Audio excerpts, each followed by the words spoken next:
हर कहानी एक कीमती हीरा है और हमारा साहित्य एक अंतहीन खजाना। मैं हूँ रुचिका और आप सुन रहे हैं कहानी गोल्ड। कहानियों की श्रृंखला में आज सुनिए डॉक्टर गीता शर्मा जी की लिखी कहानी फलों की टोकरी। दोस्तों, डॉक्टर गीता शर्मा जी एक प्रतिष्ठित हिंदी साहित्यकार, कवित्री और लेखिका हैं।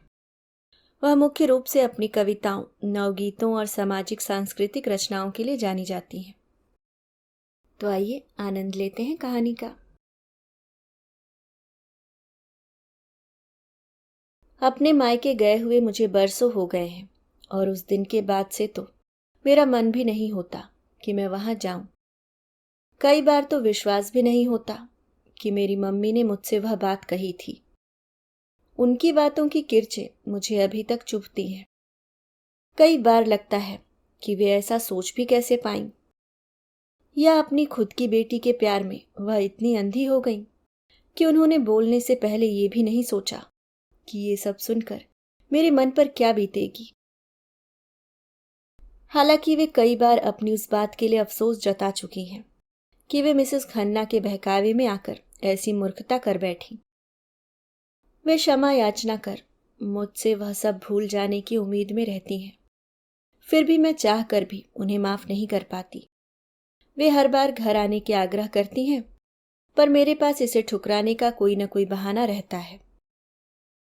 जब मेरी जिद और बहानों से थक जाती हैं तो खुद ही आ जाती हैं हम लोगों से मिलने। इस बार जब उनके आने के बारे में पता चला तो अविनाश भी मुझसे सामान्य रहने की जिद करने लगे। वे पहले भी कई बार मुझे समझा चुके हैं। सामान्य ही तो रहती हूं, और क्या अपेक्षा करते हैं आप मुझसे? फिर भी इतना रूखापन ठीक नहीं है। क्या उनके साथ कोई बेअदबी करती हूं?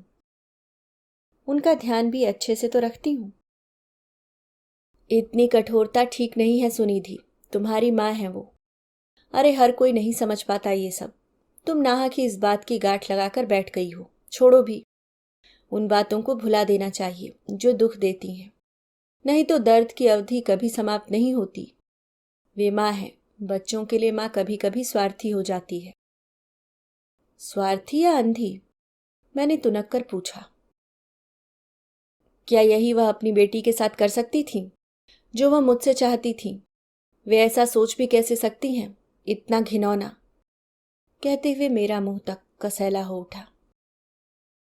तुम कर सकते हो तो कर दो उन्हें माफ, पर मैं मन से उन्हें कभी माफ नहीं कर पाऊंगी। वे आए, उनका स्वागत है, पर वे जिस उम्मीद से आती हैं वो नहीं हो पाएगा। मुझे मालूम है कि उनका अपराध बोध ही उन्हें बार बार यहां लेकर आता है। अरे नहीं, ऐसी बात नहीं है। तुम कुछ ज्यादा ही निर्मम हो जाती हो। क्या ऐसा करके तुम खुद को पीड़ा नहीं देती? मैंने देखा है परेशानी में उनकी याद में बिलखते हुए तुम्हें कई बार। फिर जब उन्हें अपनी गलती का एहसास हो गया है तो कितना प्यार करती हैं वह महुआ से। हाँ, सब जानती हूं।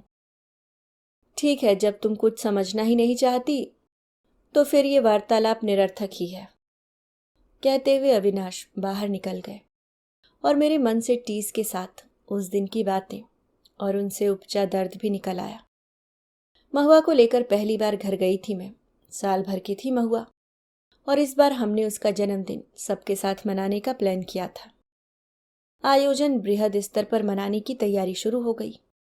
मैंने भी अपनी सहेलियों को जरूर आने के आग्रह के साथ निमंत्रण भेज दिया, और तो और धरती अम्मा को भी। शादी के इतने वर्षों के बाद भगवान ने ये मौका दिया है। मेरी सहेलियों के बच्चे तो स्कूल जाने लगे, तब महुआ रानी ने हमारी गोद में किलकारी भरी है। तो क्या हुआ, खुशी की कोई उम्र, कोई दहलीज नहीं होती। वह जब भी मिले उसे हुलसकर बाहों में भर लेना चाहिए। कई लोग जो हमारे निर्णय को शंका भरी निगाहों से देखते, वे भी हमारी आंखों की चमक देखकर चुप रह जाते। मैं अपनी सहेलियों से मिलने को आतुर थी।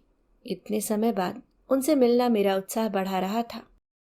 एक के बाद एक सहेली को बाहों में भरकर ऐसा लग रहा था मानो मैंने अपना बचपन बाहों में भर लिया था। लेकिन जब धरती अम्मा आई तो मेरी खुशी का ठिकाना नहीं रहा। मैं उनसे जा लिपटी। मेरी और उनकी आंखों से नेह बरस रहा था। कई वर्षों के बाद देखा था उन्हें। वे अब और कमजोर हो गई थी। मैं उन्हें हाथ पकड़कर अंदर ले आई, महुआ के पास। महुआ को देखकर खूब आशीष देते हुए दुलारने लगी। उनके हाथ में एक मिट्टी की गुड़िया है और गुड़िया के हाथ में टोकरी। वे गुड़िया महुआ को देते हुए बोली, ये लो लाडो, अपने फूलों की टोकरी, फूलों से खिलती रहो हमेशा। अम्मा, मीठी को क्यों नहीं लाई आप अपने साथ?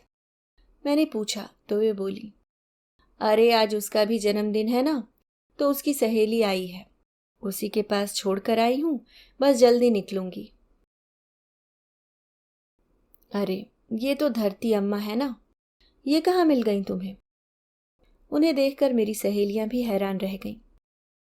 वहीं जहां हमेशा मिलती थी, स्कूल के पास। वहीं जहां हमेशा मिलती थी, स्कूल के पास। धरती अम्मा ने तो जैसे एक ही झटके में हम सबको हमारे अतीत में पहुंचा दिया। हमारे स्कूल के दिन, सुनहरे दिन।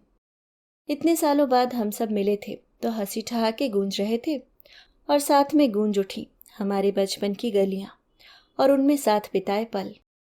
हम धरती अम्मा के ठेले पर मिलने वाली खट्टी मीठी इमली और बेर सी यादों के चटकारे ले रहे थे, और धरती अम्मा भी अपनी पोपली हंसी से हमारा साथ दे रही थी। वह भी अपने बीते पलों को जी लेना चाहती थी शायद। अब चलूंगी मैं बिटिया, तुम सब यूं ही हंसती मुस्कुराती रहो। अपने स्नेह और आशीष की टोकरी लुटाकर वे लौट गई। मैंने भी उन्हें मीठी के लिए उपहार देते हुए कहा, अम्मा मैं जरूर आऊंगी मीठी से मिलने। सच में कितना अच्छा दिन रहा। इतनी दौड़ धूप और व्यस्तताओं के बाद भी कोई थकान नहीं, बल्कि मन बहुत हल्का हल्का लग रहा था। अगले दिन मम्मी की कुछ समाज सेवा करने वाली सहेलियां आ धमकी, सॉरी हम लोग कल की पार्टी में नहीं आ पाए। अरे आपको तो पता है कि कल अनाथालय में एक कार्यक्रम था, बड़े बड़े लोग आए थे तो देर हो गई थी। मिसेस खन्ना को तो सम्मानित भी किया गया भाई, इस बार की पार्टी ये ही देंगी। हाँ हाँ क्यों नहीं, मिसेस खन्ना ने गूंजते ठहाकों के बीच हामी भरते हुए कहा। सुनिधि और उसकी बेटी से तो मिलवाओ। माँ ने मुझे आवाज लगाते हुए कहा, देखो यदि महुआ जाग गई हो तो ले आओ बेटा। जी देखती हूँ, कहकर मैं अंदर चली आई। महुआ पलंग पर हाथ पैर चला रही थी। मैंने उसे तैयार किया और ड्राइंग रूम में ले आई। बड़ी प्यारी है तुम्हारी बेटी। जी थैंक यू आंटी। अरे साल भर की हो गई, बैठ नहीं पाती अभी तक? नहीं। ओह तो क्या बोलते हैं डॉक्टर? जी कुछ नहीं। मैंने बात को टाला। कुछ विशेष समस्या है? अरे यार, बड़ी उम्र में हुए बच्चे ऐसे हो जाते हैं। ये मुखर्जी आंटी की आवाज थी। इसका फेस देखो, बिल्कुल चांद सा गोल। डाउन सिंड्रोम है। उफ यार, बच्चे ना हो तो एक दुख, और यदि ऐसे हो जाएं तो हजारों दुख। ये सामूहिक कौतूहल और संवाद मुझे असहज कर रहे थे। उन सबकी संवेदनहीन बातें सुनकर मेरा तो पारा चढ़ गया। आंटी कैसी बातें कर रही हैं आप? महुआ जैसी भी है बहुत अच्छी है। अब क्या किया जा सकता है, भगवान की जैसी मर्जी। अपने प्रारब्ध तो भोगने पड़ते हैं। हाँ, उसके और तुम्हारे प्रारब्ध होंगे कुछ, तभी ना ये सब भुगत रही है। वे सब खाने से ज्यादा इस बारे में चटकारे लेकर बातें करने लगी, तो गुस्से में मैं वहां से उठ खड़ी हुई।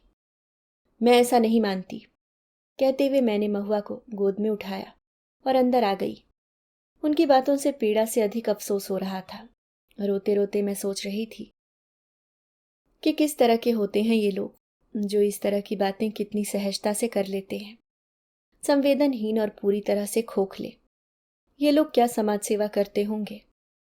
सुनिधि, सुनिधि कहाँ हो? अविनाश की आवाज ने मेरी इस अतीत यात्रा को विराम लगा दिया।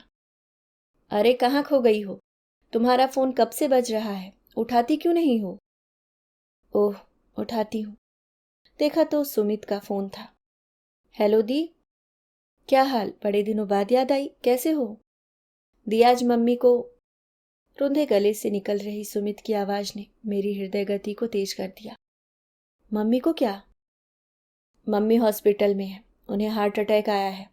अभी तक होश नहीं आया है दीदी, आप आ जाओ। आओगी ना?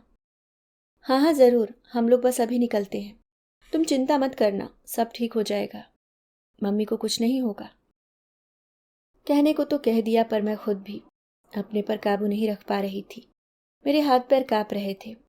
सुमित के फोन के बाद मेरी सारी नाराजगी एक ही पल में आंसुओं के साथ ही बह गई। और संयोग से अविनाश भी आज घर पर ही थे, तो हम तुरंत घर के लिए चल पड़े। लंबा रास्ता था या फिर मम्मी से मिलने का इंतजार, पता नहीं, पर समय था कि कांटे नहीं कट रहा था। अविनाश मुझे दिलासा देने की नाकाम कोशिश कर रहे थे और मैं थी कि बस रोए जा रही थी। मैं जल्दी से जल्दी मम्मी को देख लेना चाहती हूँ, तो घर जाने की बजाय सीधे हॉस्पिटल ही पहुंच गई। मम्मी आईसीयू में है और उनसे मिलने की अनुमति नहीं है। उन्हें सिर्फ शीशे से ही देख पा रही हूँ। इतनी दूर से आंसुओं से भरी हुई आंखों से उन्हें पहचान पाना भी मुश्किल हो रहा है। इतनी सुंदर और आकर्षक व्यक्तित्व वाली मेरी माँ लाचार लेटी थी। दिल के दौरे के बाद मम्मी अभी भी बेहोशी हैं। डॉक्टर ने अगले 2 दिनों तक बहुत खतरे की बात कही है। सभी के चेहरों पर हवाइयाँ उड़ रही हैं और सब लोग हाथ जोड़कर उनकी सलामती के लिए प्रार्थना ही कर रहे हैं। पापा मुझे देखते ही मुझसे बच्चे की तरह लिपटकर रोने लगे। मेरी भी हिचकियां बंद नहीं हो रही थीं। तभी अंकल ने आकर हमें संभाला और अविनाश को लेकर घर जाने का आग्रह करने लगे। जिद मत करो बेटा, अभी घर चली जाओ। महुआ परेशान हो रही है बेटा। लंबा सफर तय करके आए हो, थक गए होगे। अभी हम लोग हैं, थोड़ी देर बाद आना। उन्होंने मेरे सिर पर हाथ फेरते हुए कहा। अविनाश भी मुझे चलने के लिए कहने लगे, पर जब मैं टस से मस नहीं हुई तो वे अकेले ही महुआ को लेकर चले गए। मैं वहीं बेंच पर बैठे बैठे पुरानी यादों में खो गई। पिछली बार जो कुछ भी हुआ, एक एक दृश्य मेरी आंखों के सामने तैरने लगा। उस दिन अपनी सहेलियों के जाने के बाद वो मेरे पास आकर बैठ गई। महुआ को लेकर वे बहुत अधिक परेशान थी। तू कैसे संभालेगी इसकी जिम्मेदारी? मतलब? अरे बेटा, तुझे इस सब की आदत भी तो नहीं है। तूने तो कभी एक चम्मच भी नहीं सरकाई इस घर में, फिर ये तो बहुत बड़ी बात है। मम्मी सब संभाल लूंगी, अब चिंता मत करो। जब जिम्मेदारी आती है तो उसे उठाने की समझ भी आ जाती है। कहाँ पता था कि तेरे जीवन में ये सब भी होना है। किसी को भी कहाँ पता होता है मम्मी, पर जीवन में कई घटनाएं यूं ही घटित होती रहती हैं। कई बार हमें उनके होने के कारण भी समझ नहीं आता, पर कोई भी घटना बेवजह नहीं होती। दरअसल वह हमें हमारे भविष्य की पूर्व सूचना दे रही होती है, पर हम अक्सर ही उनसे अनभिज्ञ ही रहते हैं, तब तक जब तक कि वे हमारे ठीक सामने उपस्थित नहीं हो जाती। मम्मी, आपको याद है, कल एक अम्मा आई थी और वह महुआ के लिए गुड़िया भी लाई थी। पता है मम्मी वह कौन थी? नहीं, कौन थी? हमारे स्कूल के पास फलों का ठेला लगाने वाली धरती अम्मा। मैंने कहा। धरती अम्मा कौन? वो तब इतनी बूढ़ी तो नहीं थी, पर हम सब उन्हें इसी नाम से पुकारते थे। हाँ मम्मी, उनके ठेले पर हमेशा ही ताजे और मीठे फल होते थे, और साथ ही होती थी उनकी बेटी मीठी। मतलब? मम्मी, धरती अम्मा की बेटी दिव्यांग थी, चल बोल नहीं पाती थी, पर हमेशा सजी संवरी मुस्कुराती हुई चमकीली आंखों वाली मीठी मुझे बहुत अच्छी लगती थी। और सबसे सुंदर बात कि इतनी परेशानी में भी वे दोनों बहुत खुश रहती। पता नहीं क्यों मुझे मीठी से बहुत लगाव हो गया था।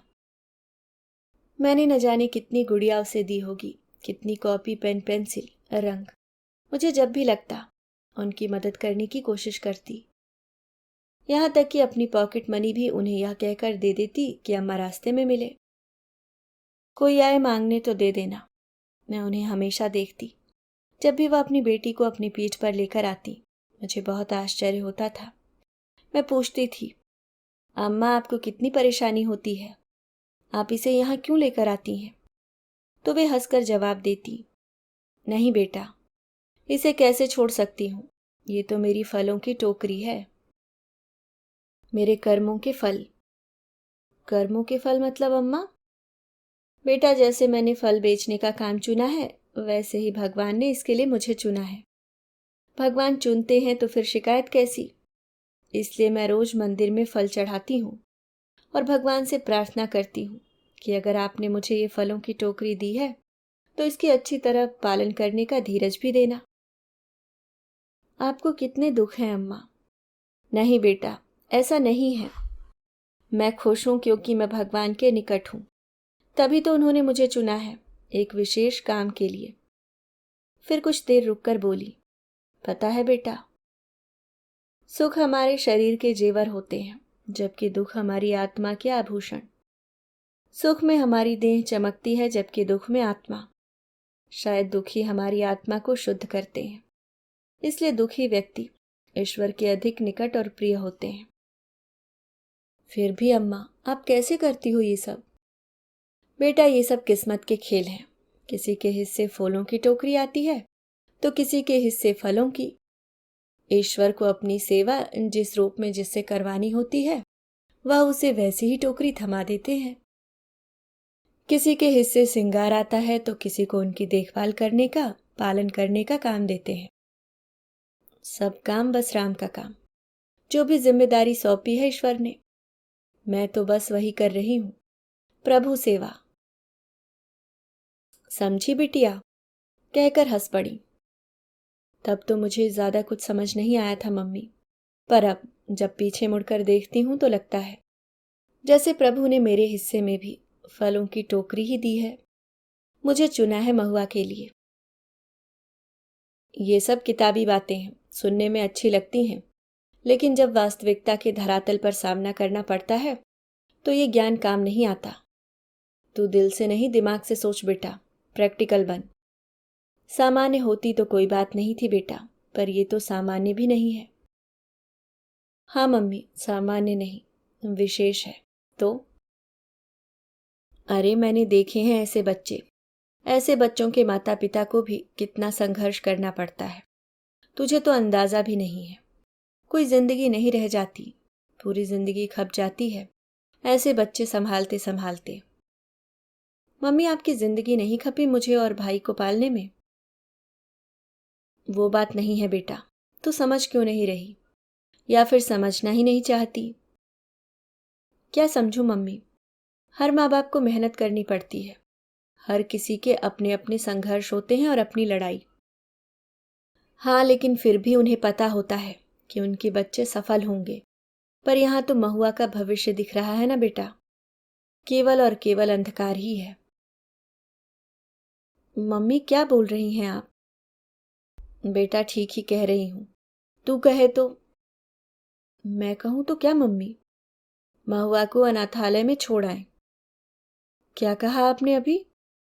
अपने कानों पर अविश्वास करते हुए मैंने पूछा। मेरा मतलब है कि हम इसका पूरा खर्चा उठाएंगे तो कोई भी तैयार हो जाएगा। चाहे जितना पैसा देना पड़े दे देंगे। इस मुसीबत से तो पीछा छूट जाएगा तुम्हारा। मम्मी बोले जा रही थी और मैं अस्थिर, जड़, संज्ञा शून्य हो उन्हें सुन रही थी। मेरी धमनियों का रक्त प्रवाह थम चुका था। मुझे अपने ऊपर शर्म आ रही थी कि मैं ऐसी माँ की बेटी हूं। मेरे मन में धरती अम्मा के लिए श्रद्धा और बढ़ गई।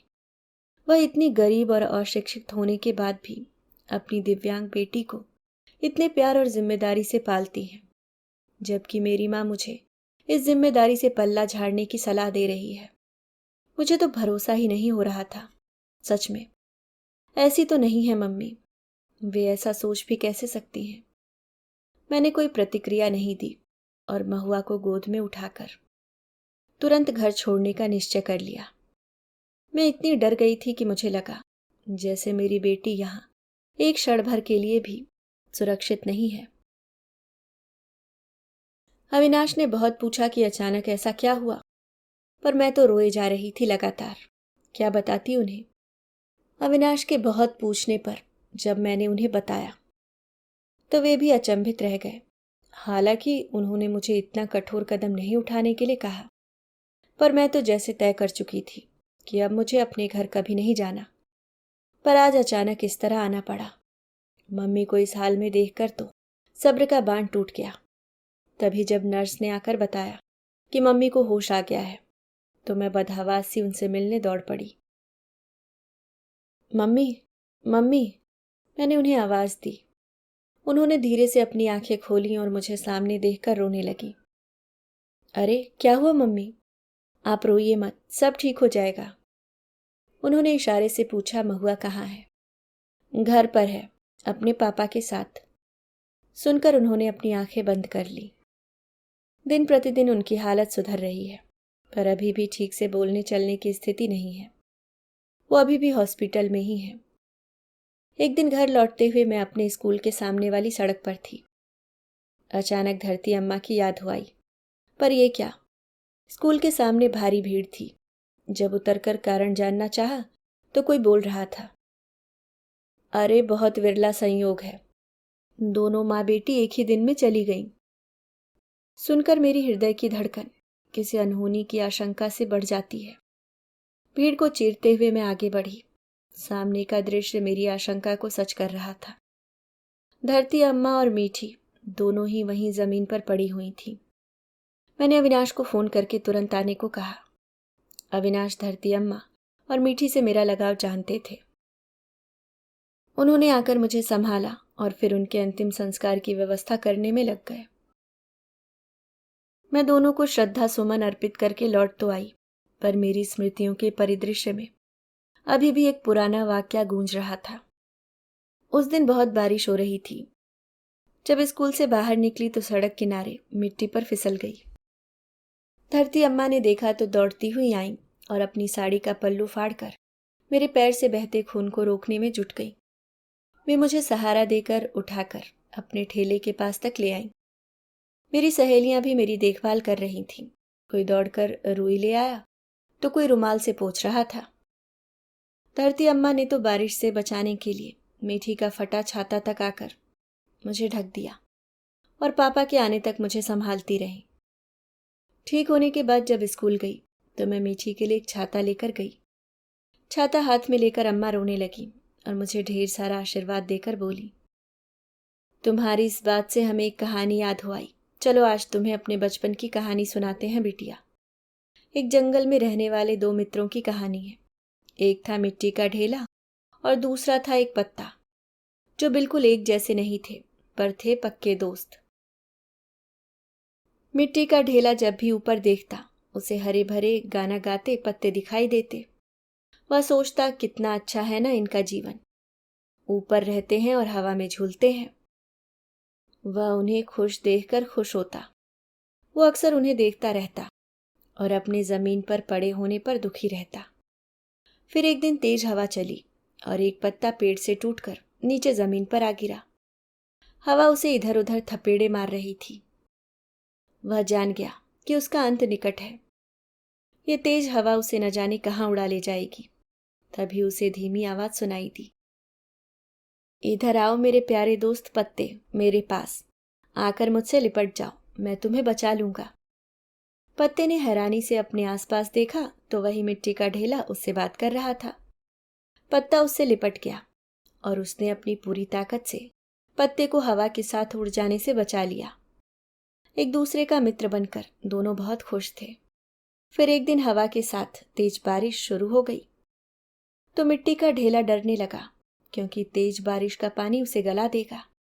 उसने भारी मन से पत्ते को अलविदा कहना चाहा तो पत्ते ने कहा, डरो नहीं, आओ मैं तुम्हें ढक लेती हूँ, पानी तुम्हारा कुछ नहीं बिगाड़ पाएगा।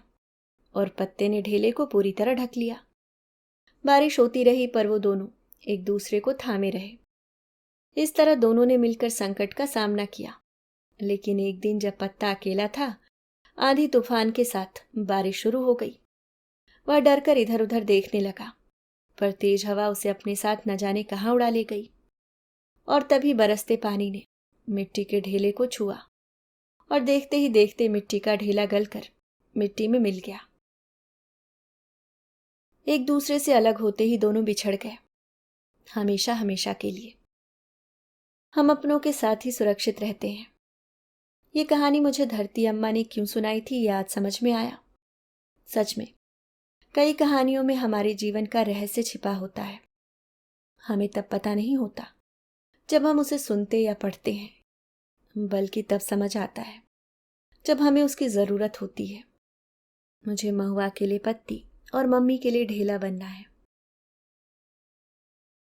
अभी आप सुन रहे थे डॉक्टर गीता शर्मा जी की लिखी कहानी फलों की टोकरी। कलम की स्याही जब सोना बनकर कागज पर उतरी तो ये खजाना बन गया दोस्तों। अगली बार फिर लौटूंगी खजाने से एक सुनहरी याद लेकर। तब तक कहानियों में बसे रहिए। धन्यवाद।